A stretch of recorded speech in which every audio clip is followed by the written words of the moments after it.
vice president. So mimi nimelelewa kwa hiyo State House ya Kisumu pamoja na Uhuru mpaka sasa ni best friend yangu. Tumejuana kwa ajili tulikuwa pamoja. Sasa mimi nilikuwa najua walikuwa marafiki. Kwa vile ndugu yangu amesema ideology ilikuwa tofauti. Lakini urafiki ilikuwa. Hata sisi watoto, mimi nimesoma na mpaka Mohogo na mjua na mpaka watoto wa Mama Ngina, watoto wa ndugu wa Mama Ngina Mohogo yote na wajua.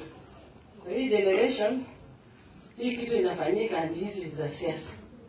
Lakini kwa ukweli hiyo uhusiano, ninajua baba alimelala alikuwa anataka sana hiyo uhusiano katikati ya Kikuyu na Wajaluo. Na bila melala tusinyamaze. Mimi ndio wazee muendeleshe hii kitu mpaka hiyo uhusiano irudi.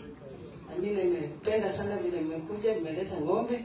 Naenda kuuliza ndugu yangu kwa niaba ya familia yangu, hata kama mimi ni msichana, hata mimi nipate ng'ombe nyingine.